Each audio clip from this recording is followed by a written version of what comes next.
कालपासून एका चर्चेला उधाण आले। ती चर्चा म्हणजे 2 डिसेंबर नंतर काय होणार आहे त्याचं कारण ठरलंय ते म्हणजे भाजप प्रदेशाध्यक्ष रवींद्र चव्हाण यांचे एक विधान। कणकवलीतल्या राड्याबाबत प्रश्न विचारल्यानंतर चव्हाण माध्यमांसोबत बोलताना म्हणाले की 2 तारखेपर्यंत मला युती टिकवायची आहे। खरं तर रवींद्र चव्हाण यांची शैली म्हणजे बोलणं कमी आणि काम जास्त। आपल्या भाषणातनं मुलाखतीतनं ते कधी आक्रमक बोलत नाहीत, त्यामुळे रवींद्र चव्हाणांचं हे विधान अधिक गंभीरपणे पाहिलं जाऊ लागले। विशेष म्हणजे रवींद्र चव्हाणांची तक्रार घेऊन एकनाथ शिंदे थेट दिल्लीला गेले होते। त्यानंतर आठवड्याभरातच थेट 2 तारखेपर्यंत युती टिकवायचे हे विधान आल्यानं ते महत्त्वाचं ठरतंय। शिवाय इतकं मोठं विधान रवींद्र चव्हाण हे देवेंद्र फडणवीस किंवा अमित शहा यांच्यासोबतच्या चर्चेशिवाय करणार नाहीत हे सुद्धा तितकंच खरं आहे। साहजिकच 2 तारखेनंतर नेमकं काय घडणार आहे? शिवसेनेत तिसरी फूट पडणार आहे का, की एकनाथ शिंदे सत्तेबाहेर जाणार आहेत, की यातलं काहीच होणार नाहीये? आणि हे सगळं होण्यासाठी 2 तारखेची वाट का पाहिली जाते समजून घेऊयात आजच्या या व्हिडिओतनं। नमस्कार, मी आरती आणि तुम्ही बघताय बोल भिडू। आता 2 तारखेला नेमकं काय आहे तर 2 तारखेला राज्यातल्या नगर परिषदांच्या निवडणुकांचं मतदान आहे। 2 तारखेनंतर म्हणजे नगर परिषदेचं मतदान पार पडल्यानंतर यानंतर कोणकोणत्या निवडणुका आहेत तर यानंतर स्थानिक स्वराज्य संस्था म्हणजे जिल्हा परिषद पंचायत समितीच्या निवडणुका होणार आहेत। याशिवाय राज्यातल्या जवळपास सगळ्याच महानगरपालिकांच्या निवडणुका होणार आहेत। यामध्ये मुंबईसह मुंबई परिसरातल्या ठाणे, कल्याण, डोंबिवली, नवी मुंबई, उल्हासनगर यांच्यासह छत्रपती संभाजीनगर, नाशिक, पुणे अशा महानगरपालिका आहेत। आता याच महानगरपालिकांचं नाव घेण्याची कारण म्हणजे इथल्या अनेक महानगरपालिकांमध्ये शिंदे गट आणि भाजप यांची ताकद तुल्यबळ आहे। त्यामुळे इथे युती करून हे दोन्ही पक्ष लढणार आहेत की स्वतंत्रपणे एकमेकांच्या विरोधात लढणार आहेत हा महत्त्वाचा मुद्दा चर्चेला येतो। अर्थात त्यासाठी 2 डिसेंबरची आणि नगरपालिकांच्या मतदानाची वाट पाहण्याची काहीच आवश्यकता दिसत नाही।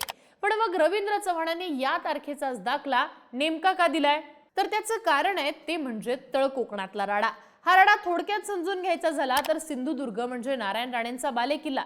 इथं केसरकर, तेली असे विरोधक राणेंच्या विरोधात पेरले गेले, पण मोठ्या राणेंच्या समोर सगळ्यांनी माना टाकल्या हेच सत्य। वरच्या बाजूला म्हणजे रत्नागिरीत सामंत बंधूंचं प्रस्थ वाढलं, त्यांनी सुद्धा नारायण राणेंना विरोध करण्याचं धोरण स्वीकारलं, पण आजवरच्या राजकारणात नारायण राणेंना थेट लढणं अशक्यच ठरत होतं।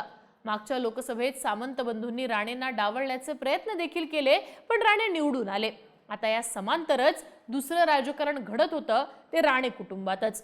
नितेश राणे भाजपमधनं राज्याच्या राजकारणात मातब्बर ठरू लागले, स्वतःची हिंदुत्ववादी इमेज सुद्धा तयार करू लागले। पण राजकारणात नितेशपेक्षा सिनियर असणारे निलेश राणे मात्र मागे पडत होते। निलेश राणेंना मानणारा एक वर्ग सुद्धा होता, त्यांना सुद्धा आपण बॅकफुटला पडत चालल्याची भावना त्यांच्या मनात तयार होत होती। आता इथं निलेश राणेंच्या खांद्यावरती हात ठेवला तो एकनाथ शिंदेंनी। त्यांनी निलेश राणेंना तिकीट दिलं आणि तब्बल 10 वर्षांनी निलेश राणेंच्या अंगाला गुलाल लागला। दरम्यानच्या काळात सामंत आणि चव्हाण यांची जोडी पालकमंत्री म्हणून राणेंचं महत्त्व कमी करत होती। त्यातूनच चव्हाणांनी कुठल्याही परिस्थितीत कणकवलीत शिंदेंसोबत युती करायची नाही हे धोरण स्वीकारलं। त्याचं खरं कारण राणेंच्या घरात फूट पाडण्याची रणनीती आहे हेच बोललं गेलं। याला उदय सामंत यांचं देखील बळ होतं असं सांगण्यात येते। आता त्यातनच ही धुसफूस वाढली आणि निलेश राणे एक प्रकारे राणे कुटुंबात बाहेर पडले। सांगायला आता शिंदे गट विरुद्ध भाजप असं सांगण्यात येत असलं तरी तर सामंत चव्हाण यांच्या समीकरणातनं राणेंच्या घरात पडलेली फूट आणि नितेश राणेंना आपल्याकडे खेचून घेणं हेच राजकारण झालंय असं बोललं जाते। असो तर 2 तारखेनंतर काय घडणार आहे? फूट होणार आहे का? शिंदे बाहेर पडणार आहेत का? मला 2 तारखेपर्यंत युती टिकवायची आहे या चव्हाणांच्या स्टेटमेंट मागचं मुख्य कारण कणकवलीची इलेक्शन इतकंच आहे। पण असं असलं तरी त्यांचं विधान हे पूर्ण युती संदर्भात होतं, त्यामुळे राज्यातल्या युतीवर सुद्धा याचा फरक नक्कीच पडणार आहे हे कन्फर्म आहे। आता या तळ कोकणातल्या राजकारणातच आपल्याला भविष्यातली समीकरणं दिसतात, ती म्हणजे चव्हाण आणि उदय सामंत यांचं असणारं साटलोट। एकीकडे सिंधुदुर्गात शिवसेना, शिंदे गट आणि भाजप एकमेकांच्या विरोधात लढतात, पण त्याच वेळी रत्नागिरीत मात्र शिंदे गट आणि भाजप यांची युती आहे। भाजपनं इथं कुठलाही आक्रमकपणा न दाखवता सामंत म्हणतील तेच धोरण स्वीकारलेलं आहे। एकीकडे एकनाथ शिंदे यांच्यासाठी निलेश राणेंनी घरचा विरोध स्वीकारलेला आहे, पण दुसरीकडे एकनाथ शिंदे यांचा उजवा हात समजला जाणाऱ्या उदय सामंतांनी मात्र रवींद्र चव्हाणांसोबत सहानुभूतीचं धोरण स्वीकारलंय। अर्थात शिवसेनेतली तिसरी फूट उदय सामंत यांच्या नेतृत्वातच होणार अशा ज्या की चर्चा होतात त्यांची पेरणी इथंच झालेली आहे का असं म्हणायला या समीकरणांमुळे शंका राहते। आता तळ कोकणातनं आपण जातोय ते मुंबई परिसरातल्या राजकारणाकडे. रवींद्र चव्हाणांना एकनाथ शिंदे नको आहेत, पण ते कुठे नको आहेत तर कल्याण डोंबिवली महानगरपालिकेत. या व्यतिरिक्त इतर मुंबई परिसरातल्या इतर महानगरपालिकांमध्ये देवेंद्र फडणवीसांना सुद्धा एकनाथ शिंदे नको आहेत. त्याचं महत्त्वाचं कारण म्हणजे इथली विकास कामं आणि येणारा निधी. मुंबई ही एक महानगरपालिका झाली, पण मुंबई परिसरातल्या नवी मुंबई, ठाणे, पनवेल, कल्याण डोंबिवली, मीरा भाईंदर, वसई विरार, भिवंडी अशा 7 महानगरपालिका आहेत. या महानगरपालिकांमध्ये काहीही करून शिंदेंना बाजूला ठेवणं हेच भाजपचं आजचं टार्गेट आहे. त्यापैकी ठाण्यामध्ये शिंदेंना डावलता येणार नाही, पण ठाणे वगळता इतर कुठल्याही महानगरपालिकेत शिंदेंना घुसू न देणं भाजपसाठी महत्त्वाचं आहे. आता या मागचं एक कारण म्हणजे या परिसरातले डेव्हलपमेंट प्रोजेक्ट्स, विकास कामं हे आहेच. याशिवाय मतदारसंघ पुनर्रचनेनंतर वाढणारी आमदार, खासदारांची संख्या हे सुद्धा महत्त्वाचं कारण आहे. त्यामुळे भाजप सोबत या भागातल्या महानगरपालिकांमध्ये शिंदे गटाचा शिरकाव झाला तर एकनाथ शिंदेंचं वर्चस्व आणि आर्थिक रसद कायम राहते.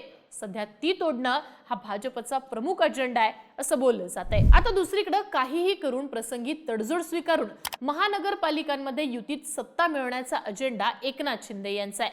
सध्या तरी भाजपच्या विरोधात लढण्यासाठी ते तयार नाहीयेत आणि जर लढलेच तर ठाणे महानगरपालिकेव्यतिरिक्त हातात इतर काही येणार नाही याची जाणीव त्यांना आहे. पर्यायाने एकनाथ शिंदे आपली पॉवर दाखवण्याचा प्रयत्न करतात, पण अमित शहांकडनं तडजोड करून घेणं या पलीकडे त्यांच्या सुद्धा हातात काही आहे असं म्हणता येत नाही. पण ही सगळी बार्गेनिंग पॉवर उद्धव ठाकरे आणि राज ठाकरे एकत्रित लढतात का? काँग्रेस महाविकास आघाडीत सहभागी होणार की आपला स्वतंत्र लढण्याचा निर्णय कायम ठेवणार यावरती ठरणार आहे. एकतर मुंबई महानगरपालिका भाजपसाठी प्रतिष्ठेची आहे, इथं शिंदेंना सोबत घ्यावंच लागणार आहे. तर शिंदे एकट्या मुंबईवरती आजूबाजूच्या 7 महानगरपालिकांची गणितं आखून आपली आर्थिक रसद कायम ठेवू शकतात. इथं ठाकरेंचं मूल्य काय राहतं, सर्वेतनं ठाकरे कितपत जागा घेऊ शकतात यावरती भाजप आपली समीकरणं आखेल. कारण ठाकरे बंधू जर एकत्र आले, मराठी फॅक्टर चालू लागला तर भाजपला एकनाथ शिंदेंची गरज भासणार आहे आणि याच आधारावर एकनाथ शिंदे पुन्हा आपलं मूल्य वाढवत बार्गेनिंग करताना दिसतील. अर्थात 2 डिसेंबर नंतर काय होणार याची सुरुवात झाली आहे ती तळ कोकणातनं. इथं 2 महत्त्वाच्या गोष्टी आपल्याला दिसल्या. एकतर एकनाथ शिंदे यांचा उजवा हात समजले जाणारे उदय सामंत यांनी रवींद्र चव्हाणांसोबत तडजोड केली आहे. याचा अर्थ एकनाथ शिंदे गटात फुटीची बीजं रोवली गेली आहेत. आणि इथंच आपल्याला दुसरी गोष्ट सुद्धा दिसली आहे, ती म्हणजे इथं निलेश राणे हे एकनाथ शिंदेसाठी मैदानात उतरलेत. अशी माणसं सुद्धा शिंदेंनी टिकवून ठेवली आहेत. आता राहिला मुद्दा, एकनाथ शिंदे बाहेर पडतील का? तर नाही, शिंदेंना बाहेर पडायचं नाही आणि अमित शहांना सुद्धा शिंदेंना सोडायचं नाहीये. कारण तसं झालं तर राज्यातलं देवेंद्र फडणवीसांचं महत्त्व वाढतं. याशिवाय केंद्रातल्या सहयोगी पक्षांना चुकीचा मेसेज जातो.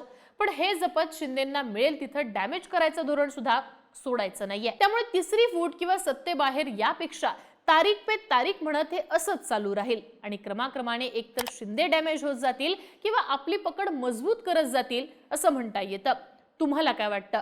2 डिसेंबर नंतर खरंच राज्यामध्ये काही भूकंप होईल का, की या फक्त चर्चाच राहतील? याबद्दलची तुमची मतं आणि प्रतिक्रिया कमेंट बॉक्समध्ये लिहून नक्की कळवा आणि अशाच राजकीय घडामोडी पाहण्यासाठी बुलबुलला सबस्क्राईब करा.